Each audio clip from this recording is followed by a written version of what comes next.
Welcome to the stream. How you doing? How the fuck are you? What's going on? Welcome to the stream. We're live after the games today, which were Switzerland and Turkey taking on. They were playing each other, and then Wales and Italy facing each other. Sorry, I'm tired today. I was up early this morning doing a stream on this channel. How are you doing? I hope you watched the games. Did you watch the games? We're going to bring you an analysis. Obviously, you can only have watched one because they were being played concurrently. So I chose the Italy-Wales game because it's Italy and Wales.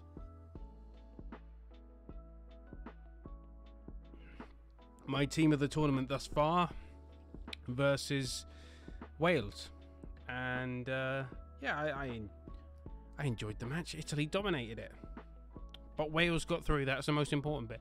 The Welsh got through, and that is all that matters to me. And that is all that matters to me, is that the Welsh, they got through, and that is incredibly important. The Welsh got through, and that's the most important bit. We've got team news for England, and if you're not a fan of Harry Kane, then oh boy, you're going to be disappointed by the England team news, because it looks like he's going to be it looks like he's going to be playing against the Czech Republic, even though he probably shouldn't. So, without further ado, let's get into it. We have a poll, as we always do, on our Twitter page at TFFS Live, TFFS Live, and where you can vote on your game of the day. Obviously, there are only two options today, because there are only two matches. I missed football at 2 o'clock in the 8 o'clock game, although quite frankly, I'm glad I'm not streaming at 10 o'clock, because I would rather stream now than at 10 o'clock. I've got to be honest with you. But on Wednesday, the group stage ends, so that is something to look forward to and be positive about.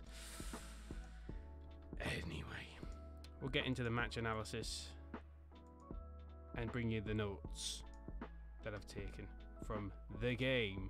At the moment on the poll, 100% of people have voted for Italy 1, Wales 0. It was an entertaining game, I'll give it that, despite the scoreline. The scoreline for the Switzerland-Turkey game looks far better, 3-1.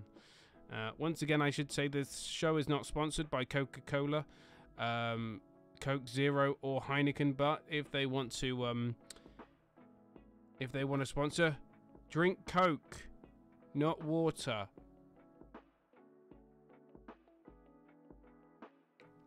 And if you think I'm down in that, absolutely not. Otherwise, I'll just be burping throughout the rest of the show, which is not good. Not good at all. Right, let's get into it then. And before we get into Euro news, let's bring you the analysis from today's matches. And we're going to start in Baku with Switzerland versus Turkey, because Switzerland have given themselves a superb chance of being one of the top 4 or the 4 best third-place teams. Still fucking confusing to me, which could give them a shot at the last 16 of Euro 2020. Needing a win in Baku to stand any chance of progression, I mistakenly backed the Turks in this, but they decided to leave whatever form they had going into this tournament at home, because they were shit. This is the first time Turkey have lost all 3 group matches in a major tournament since Euro 2000. There you go. The Swiss produced by far their best display of the tournament, one that could probably have yielded a bigger and more rewarding win. Of course, goal difference.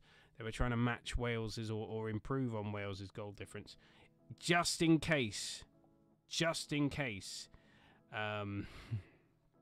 Wales lost by more than a goal. Wales only lost by a goal to 0, so that was subsequently enough. And while Switzerland did get a big win against Turkey, it wasn't the big win that they needed. Shaqiri and Haris Seferovic were the goal-scoring heroes, silencing those who had questioned their places in the side with a collection of fine goals. All of them assisted by Steven Zuber as well. Shaqiri's first made it 2-0 in the first half. Was especially good. The Liverpool man curling in an effort from the edge of the box as well. Good game, good goal. If you haven't seen the replay, go watch it. It's fantastic. Equally as important, though, Jan Sommer in the Swiss goal, who produced a string of good saves to keep a much improved Turkish team at bay, especially in the first half. At the end, though, at the other end, the Turkish keeper was just as impressive, with numerous saves to frustrate the Swiss, who knew that if Wales lost, which they did, and a 5-goal swing in their favour, that they would claim second place in the group and therefore be automatically through to the last 16 of the Euros. Turkey were able to score their first goal of the tournament, but it's kind of a consolation prize, isn't it, at the end of the day? It was a consolation prize.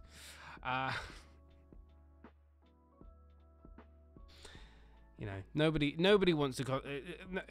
if you're on Countdown, nobody wants the fucking teapot. Nobody wants that. They just... I don't know what the prize is on Countdown. I don't watch that. What's a good one?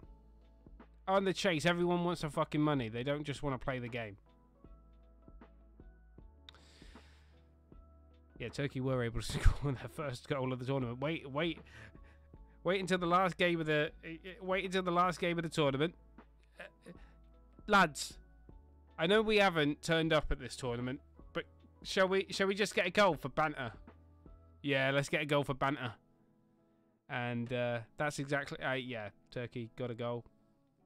Their first of the tournament. They're already they were 2-0 down at that point anyway, so they got a goal back. And then Switzerland went 3-1 up. See what I mean about Coca-Cola? It makes you burp. But having... like, who made Turkey... Okay, at the start of the tournament, I just want to say this. A few pundits on the BBC and ITV were like, yes, Turkey are the dark horses. Really? They're your dark horses? Because they were fucking shit. They may just be the worst team. Wow. I say they may just be the worst team. In terms of goals conceded, they definitely are the worst team. No doubt. No doubt. Just... this is their worst performance at a major tournament since Euro 96, where they've had -5 on goal difference. They've broken that record of -7 in this tournament. Yeah, any pundit that said Turkey were the dark horses, and I'm thinking of a few names, immediately I will not listen to them anymore. I think I said they were a few people's dark horses. They weren't mine. Luckily. Yeah, it finished Switzerland 3, Turkey 1. To the other game at the Stadio Olimpico in Rome. In Roma. Wales demonstrated great resolve in a defeat against Italy as they clung on with 10 men for a result which was enough to secure their place in the last 16 of the Euros. Their automatic qualification was under threat, with Switzerland winning 3-1 in Group A's other fixture. But Wales withstood relentless Italian pressure, and it was relentless because it was all Italy. I mean, Wales had maybe 1 or 2 chances in... like, I say 1 or 2, 2 or 3 chances in the entire game, and beyond that, nothing. Bale had a good chance. He's yet to turn up. What is it about big name players not turning up? Oh, hello, Harry Kane. But it's Wales are through. Italy had already qualified for the last 16 with 3-0 wins against both Switzerland and Turkey. So they rested a lot of key players today, and were still able to get the win there. Now I think their undefeated streak is stretching 30 games, which matches the national record. And should they win in the last 16, then they'll break the national record. Roberto Mancini, he beat Stoke City as Man City manager, and then he beats a team that he compared to Stoke City. I don't think Wales played anything like Stoke City, from a personal perspective. Wales were forced to play the final half an hour a man down. Ethan Ampadu was sent off for a lunge on one of the Italian players, intensifying the Italian onslaught. But so he was given a straight red card, and I'm not sure it was a red card. I think it's a yellow card, but apparently the tournament directive, so he essentially goes in late and goes for his ankle. His foot lands on his ankle, essentially. To oversimplify it, go watch the replay to understand what I'm talking about. But that, to me, is just a late challenge and a yellow card. But apparently the tournament directive is, no, if you see a foul like that, it's a straight red. You have to send them off. So if that's the tournament directive, you haven't really got much leeway. If the referees have been told, if this infringement happens on the pitch, you must send the player off. You can't really argue, even though it, you know, you kind of see those fouls in the league, and you're like, nah, give him a yellow card.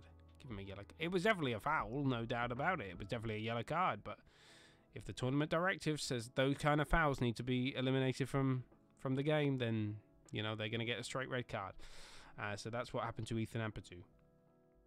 And although the Italians' win was never in doubt, this was their 30th consecutive match without defeat, equaling, as I said, their national record. They win in the last 16, they better it. They'll become national record holders.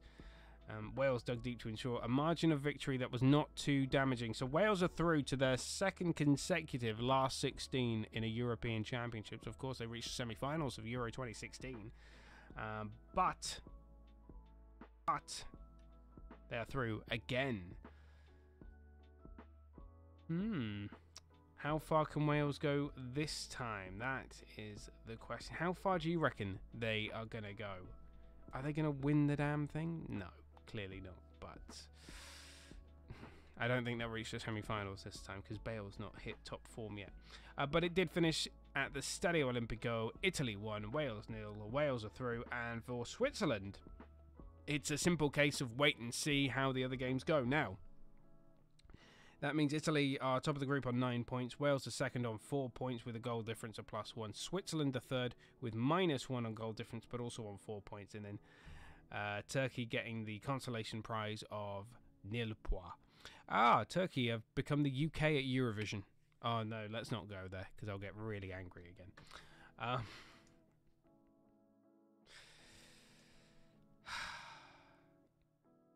Tomorrow's fixtures we're going to go through in a bit. Let us get you some more Euro news. Because we have found out that England striker Harry Kane will start against the Czech Republic, even though I think the entire country were like, really? I'd just drop him. Rest him. Because he looked gassed. He looked against Scotland absolutely exhausted. Even though he was getting zero service. He was getting no service in that game. So I'm really not sure why he was gassed. But he was absolutely shattered. Even though he did barely any running and got relatively little service. He was just stood on the halfway line going, yeah, I'm here. You want to give me the ball anytime soon? You know, I'm apparently the best player in this team. You know, the goal scorer. Everybody loves me. Captain. You know. I bet Harry Kane was like, where's Son when you need him? Playing for South Korea, clearly. Yeah, I don't know. Son and Kane just seem to score a lot of goals together, and maybe that's who he needs. Obviously, Son is never coming into the England team. There's a key difference. Get the ball to Harry Kane and watch him do his magic. I don't blame Harry Kane. I do not blame Harry Kane. I blame the poor service.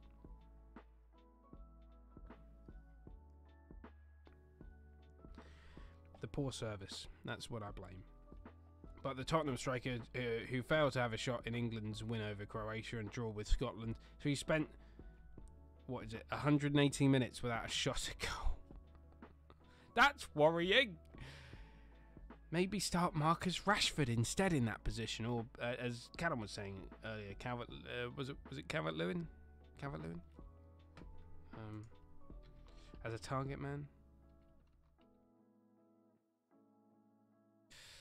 So, you know, see what he does. You can either put yeah, it was Calvert-Lewin. So you can either put Calvert-Lewin up front as a target man, as Callum suggested earlier, or you can go with my suggestion of playing Marcus Rashford because he's fucking pacey. And plus, you'll get the brilliant chant of "He'll feed all your kids. He'll feed all your kids. Marcus Rashford. He'll feed all your kids." I love that.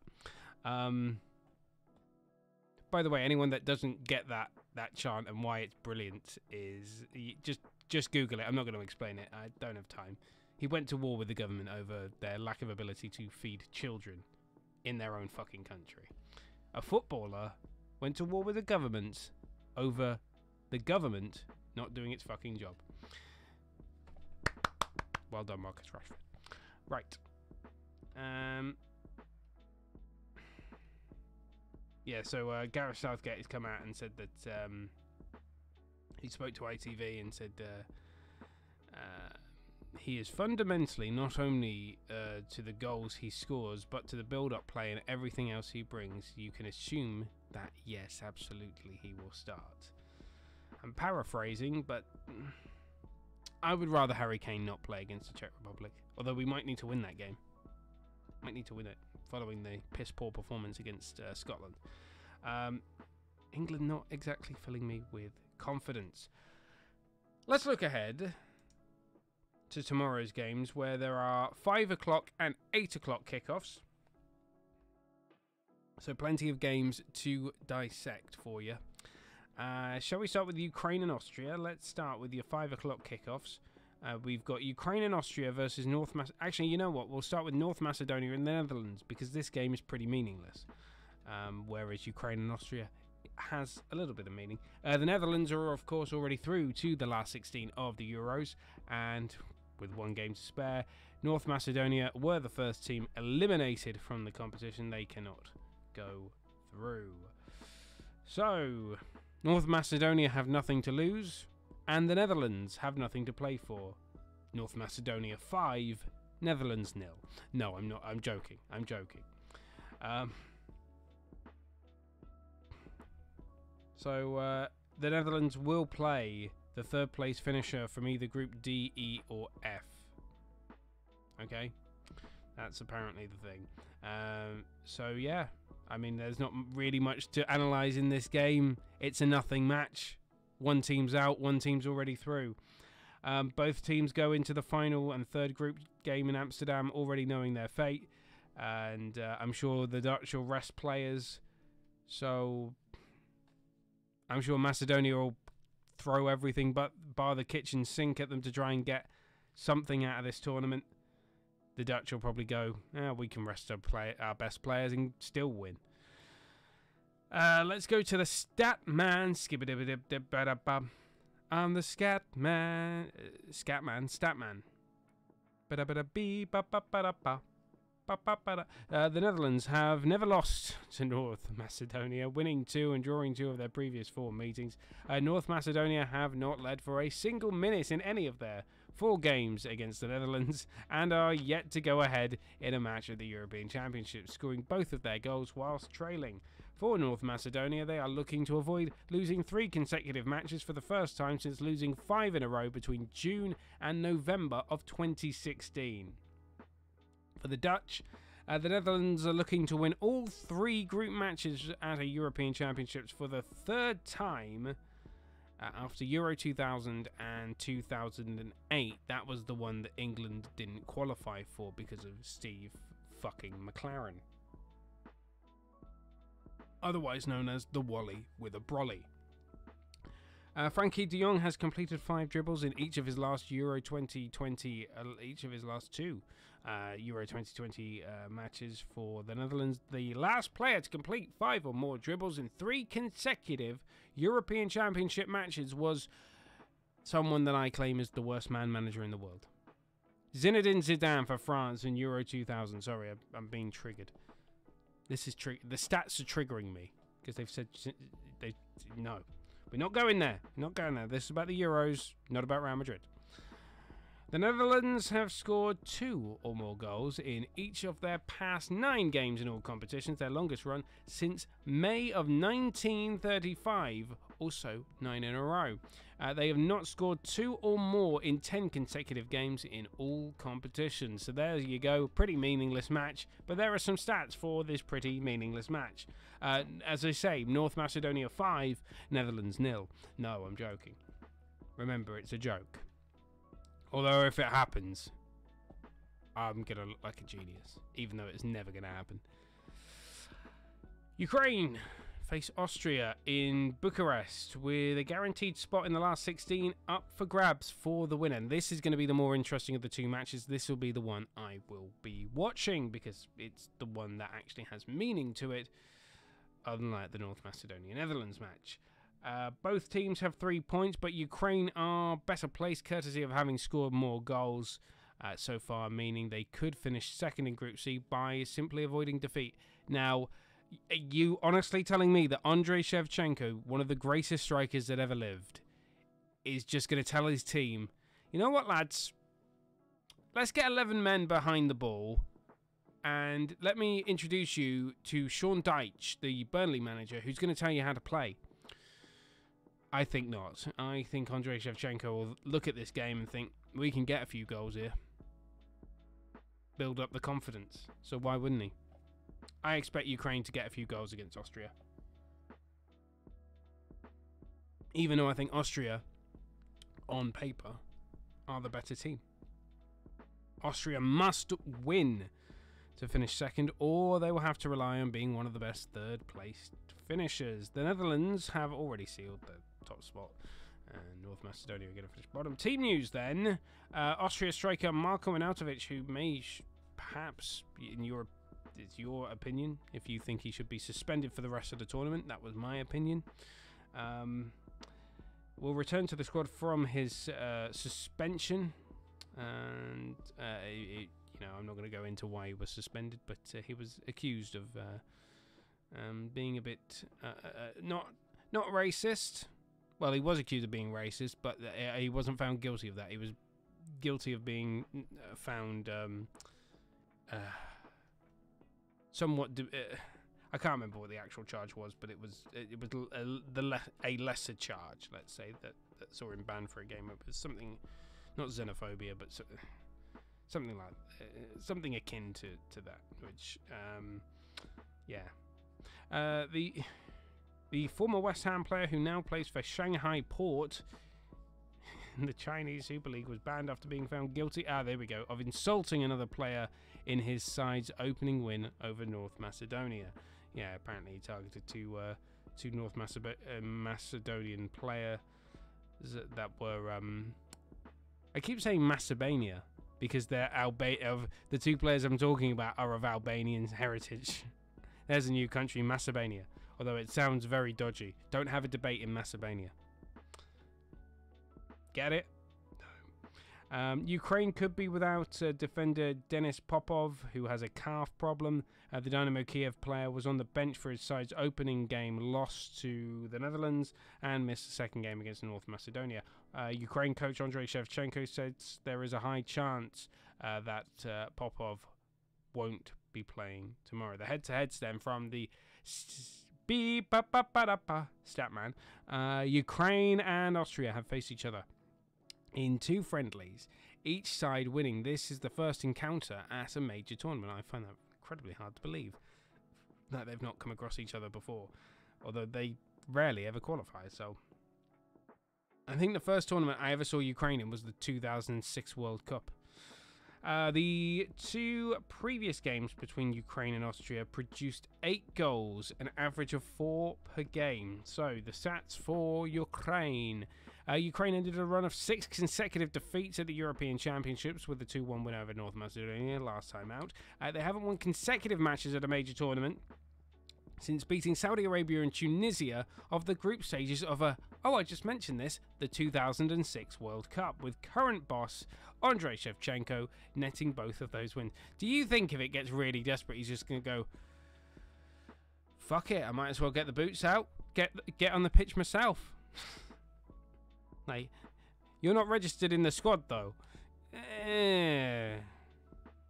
Talk to Roman, he'll hit you up with a bribe.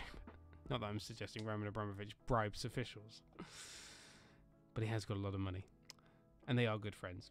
Ukraine's Roman Yaremchuk, I'm going to go with that one, has scored in each of his last two appearances at the Euros prior to this year's tournament. Only 7 players have found the net in their first 3 matches at the Euros.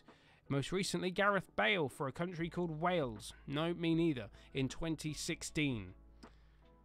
Austria have won just 2 of their past 17 matches at a major tournament, Euros and World Cup combined, and have only won 1 of their 8 matches at the European Championships, drawing 2, losing 5. Austria have lost their last group stage match in each of the last 3 major tournaments. This is not looking good for Austria. The omens are against them. In each of the 3 last major tournament appearances, losing to Italy in the 1998 World Cup, and Germany at Euro 2008, and Iceland at Euro 2016. Of course, they were the co-hosts in 2008. And Austria have had just 7 shots on target in their 2 European matches, Euro 2020 matches so far. Only 3 of those efforts at goal have come from players in the... Wait, hang on. Only 3 of those efforts at goal have come from players in the starting 11, with 57% of their shots on target coming via substitutes. Ah, there we go. I was like, well, if it doesn't come from their starting 11, where else is it going to fucking come from? The substitutes. It made sense in the end. Right. I think I nearly said Australia then. Australia, they're not in the fucking match. Austria, I reckon, have on paper are better than Ukraine, but I expect Ukraine to beat them. Let's have a look at the Group B fixtures then. And every game has meaning, Group B. This is a difficult one because... Let's start. These are the 8 o'clock kickoffs. So those were the 5 o'clock kickoffs. The 8 o'clock kickoffs tomorrow night at the Parken Stadium in Copenhagen. Russia face Denmark. And team news from this one: a Russian right back Mario Fernandez is expected to be fit despite landing awkwardly in the game against Finland and being carried off on a stretcher. Left back Yuri Zhirkov, oh, remember that name from Chelsea, is out of the tournament because of the injury he suffered in their opening match. Denmark played a back 3 against Belgium, but may revert to a back 4 for a game they have to win. And for Denmark, I'm going to suggest this: Denmark are not going to finish second. This is all about trying to be the best 3rd place team. So they're going to have to... They're -2 on goal difference. They're going to have to do a fucking job. Denmark are going to have to do a bloody job on Russia. I don't hold much hope of Russia getting through. Neither do I hold much hope of Finland getting through, actually. So to be fair, Denmark could finish second. That would be an amazing turnaround if Denmark, who have lost 2 games, won their last one and finished second. That'd be fantastic. That would be fantastic. If Finland can get a point against Belgium, then they go through. And then it would be Denmark that would have to be the best 3rd place team. They'll need to win by more than a goal. They'll need to win by maybe they'll have to do a job on Russia. They'll have to score by... I think they'll have to win by 3 or 4, to be honest, to be one of the best 3rd place teams. Let's have a look at the I don't know. I should go with the chorus, shouldn't I? People recognise the chorus from that. So the Statman. The sides have met just once since the dissolution of the Soviet Union, with Russia winning 2-0 at a friendly at the Parken Stadium in Copenhagen in February of 2012. Roman Shirokov and Andrei Arshavin, remember him, scored the goals for Russia. Russia are vying to win back-to-back games at the European Championship for the first time since they won 3 in a row in 2008. They have lost their final group stage matches in 3 of their last 4 appearances at a major tournament since last beating Sweden in the final game of Euro 2008, or the final group stage game of Euro 2008. The Russians ended a run of 9 European Championship matches without a clean sheet by beating Finland by a goal to 0. And I mean, if you're celebrating a 1-0 win against Finland, I don't hold much hope for you. They've got Timo Pukki up front. They're fucked. They ain't getting goals. Denmark have lost both of their matches thus far and could lose all 3 for the first time at a European Championships, having previously, for a 3rd time at a European Championships, having previously done so in 1988 and Euro 2000.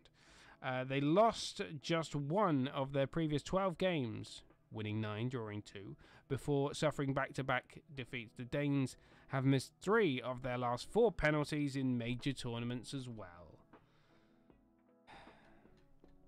Wow, doesn't sound good for Denmark, does it?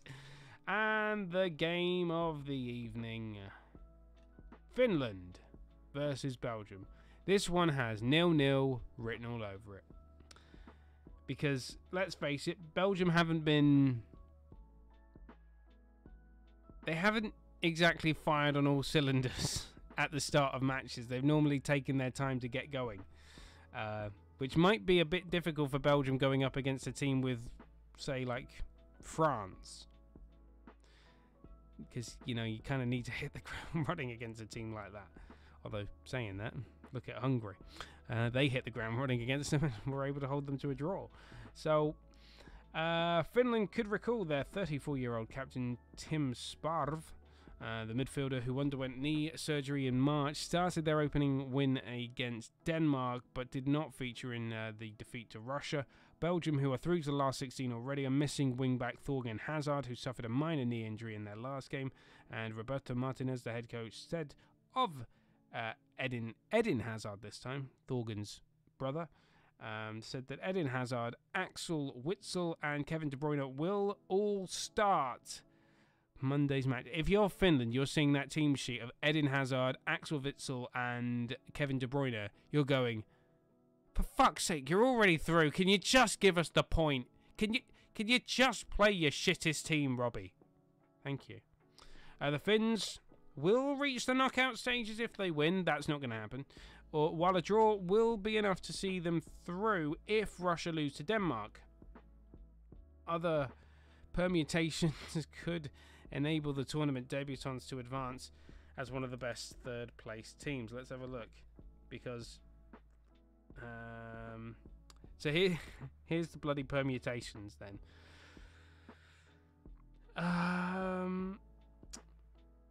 For Group B, here's the permutations. Obviously, Belgium are already through. Russia would be through with a win or a draw if Finland fail to beat Belgium. Finland will be through with a win or a draw if Russia lose to Denmark. Denmark can finish second if they beat Russia and Finland lose against Belgium, but it will depend on the goals scored in those 2 matches. If Belgium, Russia and Finland all finish on 6 points ahead of Denmark on 0, they will be split on goal difference from matches between the 3 teams, though all will advance as the best, as at least as a best third place team. In that scenario, if Finland beat Belgium, not going to happen, by 1 or 2 goals and Russia win, the order will be Belgium, Finland, Russia. If Finland beat Belgium by between 3 and 5 goals, incredibly not going to fucking happen, and Russia win, the order will be Finland, Belgium, Russia. And if Finland beat Belgium by 6 or more, then you're living it. If you think Finland are going to beat Russia by 6 goals or more, can I have a word with your dealer? Because you are taking some hard drugs if you think that's going to happen. You're living in a fantasy world, and I want to be there with you. Finland beat Belgium by 6 goals or more, and Russia win. The order will be Finland, Russia, Belgium. If Denmark, Russia, and Finland all finish on 3 points behind Belgium on 9, they will be split on goal difference from Manchester. Yeah, it's the same permutation. In that scenario, if Denmark beat Russia by 1-0 and Finland lose, the teams will be equal on 3 points and would be split on goal difference overall. The number of wins would then take into account, then disciplinary points, then European qualifier rankings, in which Russia are 12th, Denmark are 15th, and Finland are 20th. That seems like a shitty way of dealing with it. Can't they just get them all together and have a penalty shootout or something to decide who finishes where? That'd be fucking interesting. Send them all to Copenhagen, empty stadium, just have a penalty shootout between the 3 teams. Whoever scores the most penalties. As soon as you have a sudden death penalty shootout, the country that's first to miss is out first, finishes 3rd. There you go. That's my solution for it. If Denmark beat Russia by a 1-goal margin, other than 1-0, so I assume they mean 2-1 by that, or 3-2, and Finland lose, the order will be Denmark finishing 2nd, Russia 3rd, Finland 4th. If Denmark beat Russia by 2 goals or more, and Finland lose, the order will be Denmark, Finland, Russia. Okay, you understand me? You're with me? Good. Because I don't understand. These permutations hurt my brain. Match facts in these. The Statman. Belgium are winless in their last 7 games against Finland. Oh, that's not good. 3 draws and 4 losses. What did I say about Finland not beating Belgium by, 6 goals or more, was it? I mean, Timo Pukki's finally going to become the world-class player we all know he's going to be, you know. It's fantastic in the championship for Norwich. Maybe we'll get that transfer to Barcelona. You know, they love signing 30-year-olds. He's 31 at the moment. Yeah. Can't wait for him to tear the Premier League defenders apart. Oh, wait, he tried to do that before and he failed. They have not beaten the Finns since claiming a 6-1 victory in World Cup qualification in 1968. For a World Cup qualifier in 1968 was the last time Belgium beat Finland. Jesus Christ. Well, clearly they haven't been playing each other recently, although Belgium were terrible for a very long time. It was only one day when they turned around and went, can we stop being crap? That they then seem to produce world-class players. Whereas the Dutch have always consistently produced world-class players. Belgium has never had that luxury. But now they have got that luxury because they made a few changes and the FA invested. The Belgium FA invested. So they stopped being mediocre. You know. Because back in the 90s, Belgium were just like... Drawing Belgium was like drawing... like Norway. Or, you know... If you end up playing one of the you know, Romania or Belarus or Latvia or one of the Baltic states, you know, they weren't seen as a challenger, a threat. Yet now they're the best team in the world according to the FIFA World Rankings. I disagree. I think they're a bit leaky at the back, but you know, even France aren't perfect. By the way, none of the last 5 encounters have produced more than 2 goals, so don't expect a goal fest. I know one of the permutations is that if Finland wins 6-0, then Belgium could finish 3rd. Not going to happen. But if you believe that, I'd like to know what you're on, because I'd like to join you. Finland have won just 1 of their last 8 games in all competitions, drawing 2, losing 5, failing to find the net in 3 of their previous 4 games, all of which were defeats. The Finns have registered just 2 shots on target so far at Euro 2020. Since 1980, no team has finished the group stage with fewer than 4 shots on target. Hopefully Finland will not break that record.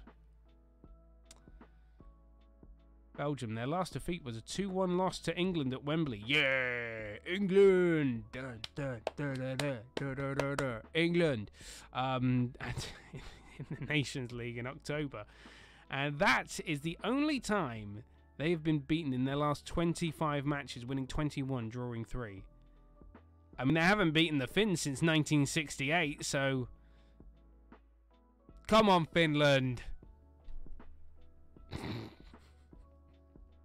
Clearly they haven't played each other. Clearly that record's about to change. Victory would see Belgium win all three of their group games at the European Championship for the first time in their history. They have never won all 3 group games. First time in their history. They have that on opportunity. Against Denmark, Roberto Martinez's side became the first team at Euro 2020 to come from behind to win a match. Oh, there you go. There's a stat I didn't realise. And the Belgians have won their final group game at each of the last 4 major tournaments. But they still haven't beaten Finland since 1968. Come on, Finland. I'm joking. Finland have no chance. Although I said they had no... we had... who was it? Kavinsky? Yeah. And I said he had... Like, Finland, he's obviously Finnish. And we said that they had no chance of getting anything out of that group and that they were going to be the whipping boys. And yeah, you know what? They haven't been. Let's see the goal difference after the Belgium game. They still haven't beaten them since 1960. I can't believe that's a stat. Belgium haven't beaten Finland since 1968. How is this a stat? Clearly it is, but...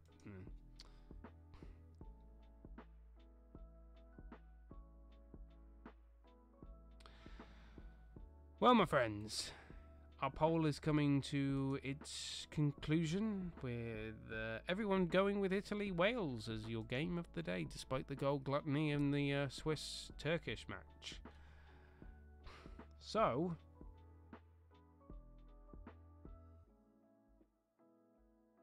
that looks to be your game of the day. Of course, we have got... those games tomorrow: Ukraine, Austria, North Macedonia, Netherlands, Russia, Denmark, Finland, Belgium. Yes, those are your games tomorrow. On the other talking front, we've already talked about Harry Kane being in the England squad for the game against the Czech Republic.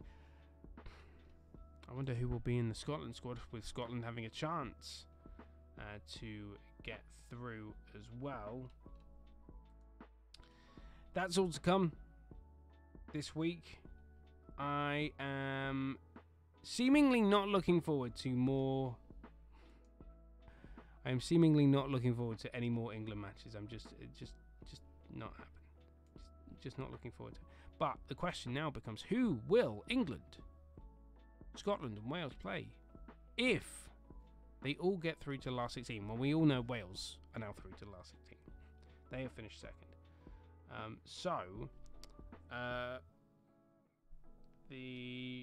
With them finishing runners-up.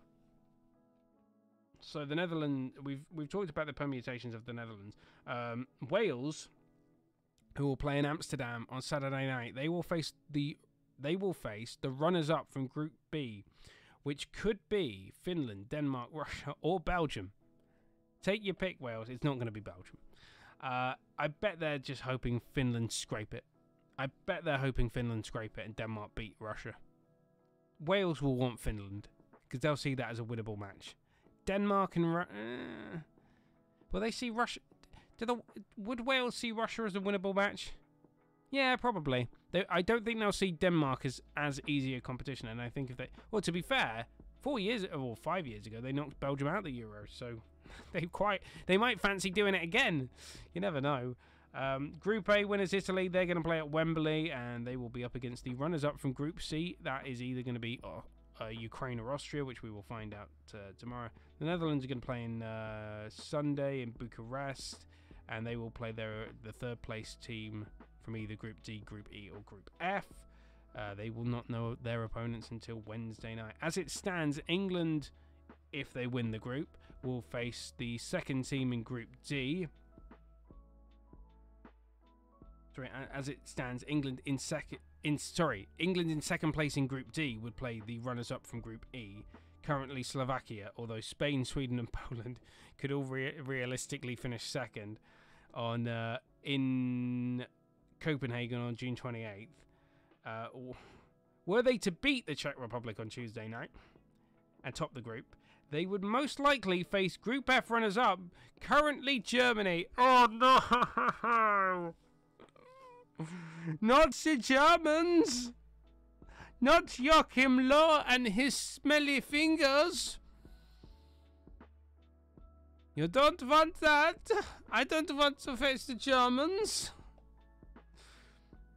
Even that Germany team is good enough to beat us.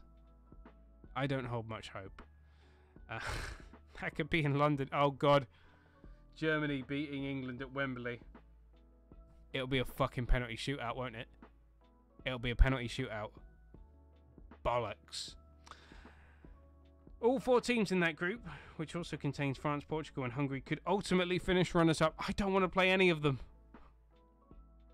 I mean, I'd rather play Hungary out of all 4 of them, but quite frankly, I don't really want to play any of them. Can we just avoid winning the group? Can we just fuck up? No, let's not fuck up. Let's beat Czech. Oh, God, no.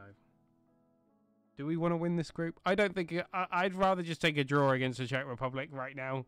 Play the long game. Scotland, who are currently bottom of Group D, were they to progress as one of the 4 best third-place teams, it is possible that their last 16 fixture would be at Hampden Park, potentially against Group E winners, currently Sweden. And after securing their progression, Wales will play in Amsterdam on Saturday night, and they will either face the runners-up from... They will face the runners-up from Group B, which could be Finland, Denmark, Belgium, Russia. So that is not a situation... That is not a situation that I would like to see. Although, quite frankly, they did knock the Belgians out of Euro 2016. The current rankings of the 4 best third-place teams, by the way. So Switzerland currently topping those rankings with 4 points. Obviously, they've played a game more than everybody else. Portugal in second place on 3 points with +1 on goal difference. Austria are third on 3 points. And they've scored more goals than 4th place Finland, who are on 3 points. Spain are 5th, so they're outside of the 4 best. And then Croatia are 6th on a point. There you go. Those are the permutation. Your head hurt? Mine does. Of who might play who. I mean, there's no point... you know what? I've just spent a good 10 minutes speculating. There is no point speculating because we will find out on Wednesday who will face who. Our polls closed. Thank you very much for voting. 100% of you have gone with Italy 1, Wales 0 as your game of the day. Thank you very much. The podcast from the show earlier will be available tonight at 10 o'clock, and it will be available on your podcast provider of choice. Thank you very much for tuning in. We'll be back tomorrow at 10 o'clock to dissect Monday's Euro action on Today at the Euros, brought to you by the Football Fan Show. Come follow us on Facebook. Give us a like, facebook.com/The Football Fan Show. Search for us on YouTube, The Football Fan Show, where you can watch this very stream all over again in its entirety. And go follow us on Twitter for more European Championship related polls at TFFS Live. And you can also email us anytime, thefootballfanshow@gmail.com. And of course, add us on Skype, Dead Air Media. Our phone number is also there. So thank you very much for watching. And if you're watching on YouTube, thank you very much for tuning in. And remember, yeah, still minty fresh. Bye.